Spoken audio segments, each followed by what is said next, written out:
샬롬. 오늘 하루도 여호와 일에 하나님의 준비하신 축복이 여러분에게 열매로 나타나기를 기원합니다. 오늘은 다니엘서 5장 1절로 31절의 말씀을 가지고 벨사살과 벽에 나타난 글씨라는 주제로 요약과의 큐티를 나눠봅니다. 우리가 어제 나누었던 4장과 오늘 살펴볼 5장 사이에는 약 20여 년의 세월이 흐른 시기였습니다. 물론 느부갓네살 왕은 이미 이 세상에서 사라진 그때였습니다. 이 부분을 역사적으로 잠시 살펴보면 느부갓네살 왕의 아들이 이 왕위를 계승하였지만 몇 년간 통치하다가 그의 처남에게 암살을 당하였고, 이 사람도 역시 4년간 통치하다가 전쟁에서 전사하고 말았습니다. 이 두 통치자들은 매우 짧은 기간 통치하였는데 그 두 번째 인물이 나보니두스였습니다. 이 나보니두스는 느부갓네살 왕의 사위였습니다. 느부갓네살 왕이 죽고 이 나보니두스가 바벨론 제후의 왕이 되었으며 그의 아들 벨사살이 그게 도성의 군주가 되었습니다. 그러니까 본문에 나오는 벨사살 왕의 아버지는 나보니두스였고 할아버지가 바로 느부갓네살이었습니다. 그러니까 벨사살 왕은 느부갓네살이 외손자였죠. 그리고 본 5장에 엄청난 사건들이 일어나는 동안에 나보니두스 왕은 4개월간 메데 바사의 포로가 되어 있던 상태였습니다. 그래서 자기 아버지 나보니두스 대신 바벨론을 대신 섭정으로 통치하고 있던 겁니다. 여기에서 우리는 다니엘이 왜 세 번째 통치자였는가를 말하고 있는가를 이해가 될 겁니다. 왜 왕이 세 번째 통치자로 세우겠다라고 한지를 이해가 가시죠? 나보니두스가 있기 때문에, 그 아들 벨사살이 있기 때문에, 그 다음에 다니엘. 그래서 바로 여러분 이 세 번째 총리로 세운 겁니다. 세 번째 이 실권자로. 이제 본문 1절로 4절까지를 우리가 한번 봉독해 봅니다. 1절, 벨사살 왕이 그 귀인 1,000명을 위하여 큰 잔치를 배설하고 그 1,000명 앞에서 술을 마시니라. 벨사살이 술을 마실 때에 명하여 그 부친 느부갓네살이 예루살렘 전에서 취하여 온 금, 은, 기명을 가져오게 하였으니 이는 왕과 귀인들이 왕후들과 빈궁들이 다 그것으로 마시려 함이었더라. 3절에 이에 예루살렘에 하나님이 전 성소 중에서 취하여 온 금 기명을 가져오매 왕이 그 귀인들과 왕후들과 빈궁들로 더불어 그것으로 마시고, 4절에 무리가 술을 마시고는 그 금, 은, 동, 철, 목석으로 만든 신들을 찬양하니라. 바벨론이 멸망할 때가 주전 538년경이었습니다. 벨사살 왕이 섭정으로 통치하던 시기였죠. 우리는 여기서 벨사살 왕이 누구였는지에 대해서 잠시 살펴보기를 바랍니다. 벨사살 왕은 느부갓네살 왕의 외손자로서 느부갓네살 왕이 뒤를 이어 왕이 되었습니다. 사실 느부갓네살 왕에게는 아들이 없었고 딸만 있었는데 왕위를 물려줄 때 딸에게나 사위에게는 물릴 수가 없기 때문에 외손자인 벨사살 왕이 물려받게 된 겁니다. 그러면 본문의 2절에서 벨사살 부친이 느부갓네살이라고 한 것은 아버지라는 단어가 할아버지를 나타내는 것으로서 11절과 13절에도 나오는 단어입니다. 자, 이제 본문을 살펴보면 벨사살 왕이 절기가 되어서 귀인 1,000명을 불러서 큰 잔치를 배설하고 그 앞에서 술을 마시고 있었습니다. 이 잔치는 위대한 바벨론의 신들 중에 한 신에게 제사를 지내는 절기로 일명 주신제라는 이 제사입니다. 즉 술을 만들어냈다고 하는 신 바카스를 위하여 해마다 제사와 절기를 지키는 것이었습니다. 우리나라에도 이 바카스가 유명하죠. 동아지역에서 만드는 바카스, 피로를 푼다. 뭐 술 먹고 나면은 이 바카스 한 명. 여기서 바로 이게 본을 땄는지는 모르겠습니다만은 이 당시에 바벨론에는 주신제라는 제사가 있었어요. 그 주신제는 뭐냐? 술을 만들어내는 이 신 바카스를 위하여 해마다 제사와 절기를 지키는 절기였습니다. 그러니까 이 제사는 술을 마시는 제사입니다. 술을 마시는 제사. 그러니까 마음껏 마시는 거예요. 그런데 문제는 술을 마실 때에 자신의 외할아버지 느부갓네살 왕이 유다에서 탈취해온 성전의 기명으로 술을 마셨다는 데서 문제가 일어난 겁니다.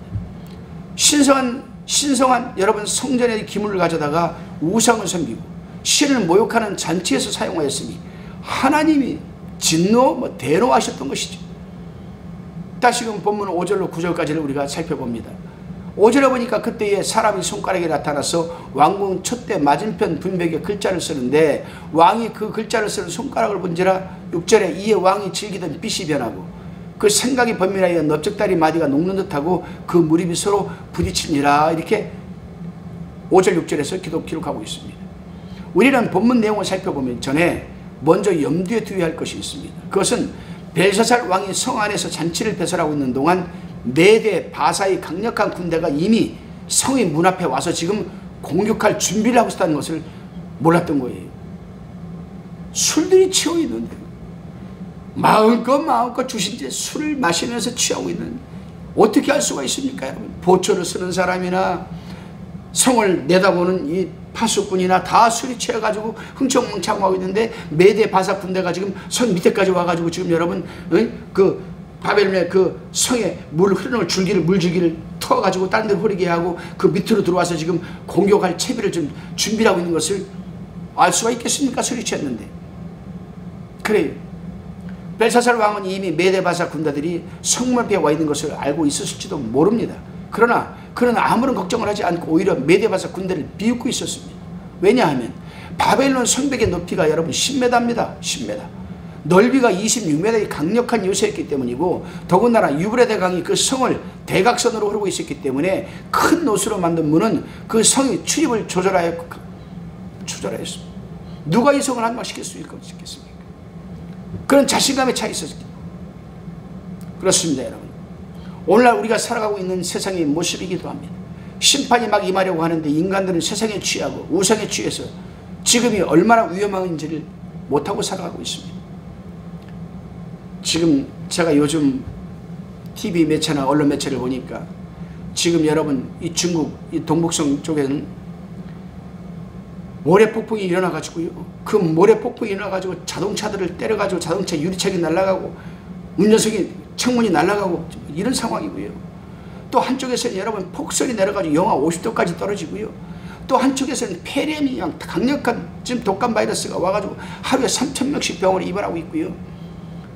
그럼에도 불구하고 중국 사람들은 그 지금의 위기란 인지를 못하고 있는 거예요. 우리가 인지합니까? 우리도 그래요. 그래서 데살로니가 5장 3절에 보면 저희가 평안하다 안전하다 할 그때에 잉태된 여자에게 해산 고통이 이름과 같이 멸망이 호련히 저희에게 이르니 결단코 피하지 못하리라고 경고하고 있는 겁니다. 여러분. 벨사살 왕이 잔치를 한참 벌이고 있는 그때에 갑자기 벽에 손가락에 달아서 글씨를 쓰기 시작합니다.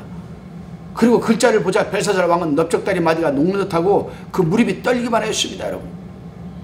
벨사살 왕은 큰 소리를 지르면서 자신의 외할아버지가 그랬던 것처럼 모든 술객과 술사와 점장이를 불러오게 하고 바벨론 박사들에게 누구든지 이 글자를 읽고 해석하면 나라의 셋째 치리자로 삼겠다 하였습니다. 자기 아버지 나버니 누수가 지금 있으니까 살아있으니까 자기 그 다음에 세 번째 치리자 삼겠다. 그러나 그 글자를 읽지도 못하고 해석도 하지 못합니다. 멀쩡한 정신으로 봐도 그 글자를 모르는데 술이 취한 박사들이 어떻게 알 수가 있겠습니까 여러분? 그렇습니다 여러분. 이 글씨는 하나님의 특별 계시로서 아무나 읽고 해석할 수가 없는 것이었습니다. 오직 성령의 인도함을 받고 깨어있어 성경을 깨닫는 자라야 읽고 해석할 수가 있는 것입니다. 오늘날 믿는다고 하는 자들 중에도 하나님의 특별 계시의 성경을 자기들의 방법대로 해석해 보려고 하다가 사단에게 얽매여서 이단이 되고 사이비가 되는 자들이 종종 있는 것을 우리는 볼 수가 있습니다. 다시금 본문 10절로 29절까지를 살펴봅니다. 그런 가운데 왕의 모친이 들어와서 왕에게 조언을 하는데 다니엘에 대해서 말을 하면서 다니엘을 부를 것을 말해줍니다. 그렇습니다 여러분. 다니엘은 그 자리에 없었습니다. 흥청망청 술 마시는 자리에 없었습니다. 우상을 섬기는 자리에는 없었습니다. 당시 대인 귀인들이 다 모인 자리에 당연히 다니엘도 있어야 했는데 다니엘은 다른 사람들처럼 술 마시고 우상을 찬양하고 그런 자리에 함께하지 않았습니다. 자기의 몸을 더럽히지 않고 늘 성령 충만한 모습으로 살기 때문에 성령을 통한 영의 문이 열려있고 영적인 지혜가 있던 사람이 바로 다니엘이었습니다. 이제 다니엘이 호출되어서 벽에 쓰여진 글씨를 왕과 많은 사람들 앞에서 해석해 주기 시작합니다. 그 글씨는 메네 대겔 우바르신이고 그 뜻으로 메네는 하나님이 이미 왕의 나라를 세워서 그것을 끝나게 하셨다 하며, 대겔은 왕이 저울에 달려서 부족함이 배었다 하며, 베레스는 왕의 나라가 나뉘어서 메대와 바사 사람에게 준바되었다라고 지금 해석을 합니다. 그런데 본문 25절에서는 우바르신이라고 했는데 28절에서는 우바르신을 베레스라고 하였습니다. 이것은 우바르신은 베레스의 복수형입니다. 우는 그리고라는 뜻입니다. 갈대어죠. 베레스는 단수로서 단순히 나눈다는 뜻입니다. 그런데 당시 바벨론의 나라가 너무 크고 나누어져 있기 때문에 베레스의 복수인 우바르시라고 한 겁니다. 문제는 벨사살 왕이 두렵고 떨리긴 하였지만은 22절 23절을 보면은 다니엘이 전하는 하나님의 경고적 메시지는 받아들이지를 않고 오히려 자신을 스스로 높여서 하나님께 영광을 돌리지를 않았습니다. 다시금 본문 30절로 31절까지를 보면은 그날 밤에 갈대아 왕 벨사살이 죽임을 당하였고 메대 사람 다리오가 나라를 얻었는데 때에 다리오는 62세였더라. 결국 벨사살 왕은 그 잔치를 벌이는 날 밤에 죽임을 당하고 말았습니다. 누구에게? 메대와 바사에게. 그러니 다니엘이 그 왕이 봤던 그 여러분 금, 은, 철, 롯 얼마나 정확합니까 여러분? 얼마나 정확합니까? 그 꽁풀이가. 만일 벨사살 왕이나 주변 대신들이 이사야 선지자의 예언을 읽고 있었더라면 이렇게 허무하게 무너지지는 않았을 겁니다. 왜냐하면 이사야서 41장 45장에 보면 바벨론이 어떻게 멸망을 당할 것인지 그리고 누구에 의해서 멸망을 당할 것인지에 대해서 예언을 해 두었기 때문입니다. 그래서 오늘날 신약시대에 살고 있는 우리도 구약 성경이 그렇게 중요한 겁니다. 구약을 알아야 신약을 이해할 수 있는 겁니다. 왜요? 구약은 앞으로 오실 예수 그리스도에 대한 예언의 말씀입니다. 신약은 구약에 예언된 예수 그리스도 이 땅에 오신 내용입니다. 그리고 하신 내용입니다. 이사야 선지자는 바사의 고레스 왕이 메대를 패배시키고 바벨론을 쳐들어가서 바벨론을 멸망시킬 것을 이사야 41장 25절 또 45장 1절 4절에서 예언을 했습니다. 그런데 예언한 그대로 고레스 왕은 운하를 파서 유브라데 강의 물줄기를 변경시킨 뒤에 성문 아래로 자기의 군대들을 몰래 들여보냈던 겁니다.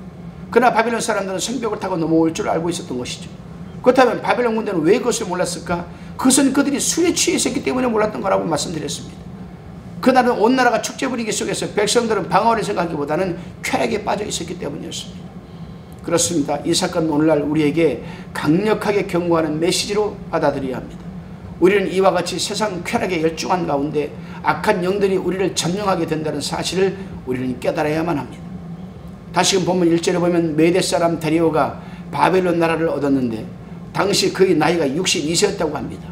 분명히 이사야서 44장 28절에서 45장 13절까지를 읽어보면 고레스가 바벨론을 쳐서 점령할 것이며 유대인들을 석방하여 고국으로 돌아가게 할 것이라고 하였는데 다리오가 바벨론 나라를 얻었다고 합니다.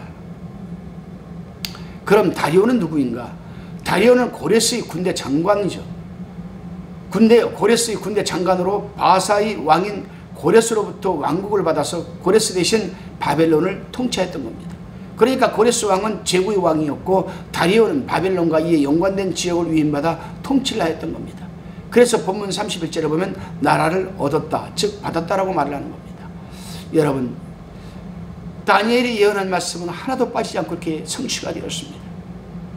오늘날도 우리는 신약시대에 살고 있지만 구약에 예언된 말씀, 신약에서 또 말하고 있는 말씀, 때가 되면 반드시 성취되는 줄로 믿으시기를 바랍니다. 기도합니다. 주님, 우리는 어떠한 상황과 위치 가운데서도 하나님을 인정하는 삶을 살게 하시고 다니엘처럼 죄악된 환경에 동화되지 않게 하옵소서. 예수님의 이름으로 기도드리옵나이다. 아멘.